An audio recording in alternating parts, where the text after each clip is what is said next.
அல்லாஹுடைய தூதர் ஸல்லல்லாஹு அலைஹி வஸல்லம் இடத்திலே ஒரு நபித்தோழர் கேட்கிறார், அல்லாஹுடைய தூதரே, ஒரு செயலை சொல்லித்தாருங்கள். அந்த செயலை செய்தால் அல்லாஹும் என்னை நேசிக்க வேண்டும், மனிதர்களும் என்னை நேசிக்க வேண்டும். அல்லாஹுடைய தூதர் ஸல்லல்லாஹு அலைஹி வஸல்லம் சொன்னார்கள், உலகத்தை துறந்து விடு, உலகத்தில் இருப்பதை துறந்து விடு. அல்லாஹ் உனக்கு எதை கொடுத்தானோ அதை கொண்டு திருப்தி கொண்டு, உலகத்தில் நீ ஆசை வைக்கக்கூடிய மற்றது அனைத்தையும் துறந்து விடு. அல்லாஹ் உன்னை நேசிப்பான். அல்லாஹ்வை கொண்டு திருப்தியோடு வாழக்கூடிய உன்னை அல்லாஹ் நேசிப்பான். மனிதர்களிடத்தில் இருப்பதை துறந்து விடு, மனிதர்கள் உன்னை நேசிப்பார்கள். அதுதான் மனிதர்களிடத்தில் உன்னை கண்ணியப்படுத்தும். சுப்ஹானல்லாஹ். அல்லாஹுடைய தூதர் ஸல்லல்லாஹு அலைஹி வஸல்லம் அப்துல்லா இப்னு அப்பாஸ் ரலியல்லாஹு அன்ஹுமா அவர்களை அழைத்து சொன்னார்கள், யா குலாம், சிறுவரே, நான் சில வார்த்தைகளை உனக்கு சொல்லித் தருகிறேன். அல்லாஹ்வை பாதுகார், அல்லாஹ் உன்னை பாதுகாப்பான். அல்லாஹுவை நீ பாதுகாத்தால் அல்லாஹுவை உனக்கு உதவி செய்பவனாக நீ பெற்றுக்கொள்வாய். ஏதாவது கேட்டால் அல்லாஹ்விடத்திலே கேள், ஏதாவது உதவி தேடினால் அல்லாஹ்விடத்திலே உதவி தேடு. இந்த உலகமெல்லாம் ஒன்று சேர்ந்து உனக்கு ஒரு நன்மையை செய்ய நாடினாலும் அல்லாஹ் விதித்ததை தவிர எதுவும் செய்ய முடியாது. உலகமெல்லாம் சேர்ந்து உனக்கு ஒரு தீமையை செய்ய நாடினாலும் அல்லாஹ் விதித்ததை தவிர எதையும் செய்து முடிக்க முடியாது.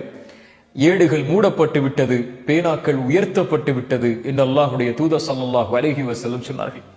அல்லாஹ் உனக்கு கொடுத்ததை கொண்டு திருப்தியோடு வாழ். மனிதர்களிடத்தில் இருப்பதை ஆசை கொண்டு அவர்களிடத்திலே சென்று கரம் ஏந்தாது, அவர்களிடத்திலே சென்று யாசகம் கேட்காது, அவர்களிடத்திலே அதிகம் தேவைகளுக்காக அவர்களை சாராது. நீ தேவைகளுக்காக சார வேண்டியவன் அல்லாஹ் ஒருவனே. உனக்கு ஏதாவது இந்த உலகத்திலே வேண்டுமா, அல்லாஹ்விடத்திலே கேள். அல்லாஹுடைய தூதர் ஸல்லல்லாஹு அலைஹி வஸல்லம் சொன்னார்கள், குழைத்த மாவிற்கு உப்பில்லை என்றாலும் அல்லாஹ்வை அழையுங்கள். உங்களுடைய செருப்பின் வாரந்தாலும் அல்லாஹ்விடத்திலே கேளுங்கள். அல்லாஹ் ஒருவனை மட்டுமே சார்ந்து வாழுங்கள். அது உங்களை நிராசை அடைய செய்யாது. மனிதர்களை சார்ந்து வாழ்பவர்கள் எப்போதும் நிராசை அடைந்து கொண்டே இருப்பார்கள். ஏனென்றால் மனிதர்களால் மனிதனுக்கு முழுமையை கொடுத்து திருப்தியை கொடுக்க முடியாது. படைத்த ஒருவன் தான் மனிதர்களுடைய தேவையில் அவர்களை திருப்தி அடைய செய்ய முடியும். உங்களுடைய தேவையில் நீங்கள் திருப்தி அடைய வேண்டுமென்றால் அல்லாஹுவை அழையுங்கள். அல்லாஹுவை நம்பிக்கையோடு அழைத்தால் وَإِذَا سَأَلَكَ عِبَادِي عَنِّي فَإِنِّي قَرِيبٌ أُجِيبُ الدَّعْوَةَ الدَّاعِ إِذَا دَعَانِ. நபியே, என் அடியார்கள், என் இறைவன் எங்கே இருக்கிறான்? எங்களுடைய அழைப்பிற்கெல்லாம் அவன் பதில் கொடுப்பானா? وَإِذَا سَأَلَكَ عِبَادِي عَنِّي, என்னை பற்றி நபியே உங்களிடத்திலே கேட்டால் சொல்லுங்கள். அந்த மனிதர்கள் அவர்களுக்கு அருகாமையில் இருப்பதை விட அவர்களை படைத்த அல்லாஹ்வாகிய நான் فَإِنِّي قَرِيب, அவனுக்கு அருகாமையில் இருக்கிறேன். உஜீபு الدَّعْوَةَ الدَّاعِ إِذَا دَعَانِ, அவர்கள் என்னை அழைக்கும் காலமெல்லாம் என்னை அழைத்தால் அவர்களுடைய அழைப்பிற்கு நான் பதில் கொடுப்பேன்.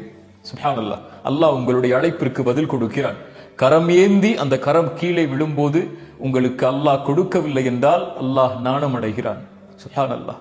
அல்லாஹ்வை அழையுங்கள், அல்லாஹ்வை ஆதரவு வையுங்கள், அல்லாஹ் ஒருவனையே சார்ந்திருங்கள். அல்லாஹ் ஒருவனை சார்ந்திருப்பவர்களை அல்லாஹ் ஒருபோதும் நிராசை அடைய செய்வதில்லை. அல்லாஹுடைய தூதர் ஸல்லல்லாஹு அலைஹி வஸல்லம் அதனால் தான் சொன்னார்கள், ஏழையாக இருந்தாலும் கரமேந்தாமல் அல்லாஹ் கொடுத்ததை கொண்டு திருப்தி கொண்டு மனிதர்களிடத்திலிருந்து தேவையற்று வாழக்கூடிய இந்த அடிமையை அல்லாஹ் ரப்புல் ஆலமீன் நேசிக்கிறான். அழகிய குணம் இது. என் வாழ்வில் நான் கடைபிடிப்பதற்கும் உங்களுடைய வாழ்வில் நீங்கள் கடைபிடிப்பதற்கும் அல்லாஹ் எனக்கும் உங்களுக்கும் உதவி செய்யட்டும். அல்லாஹ் அதன் மூலமாக அவனுடைய நேசத்தை எமக்கு தரட்டும்.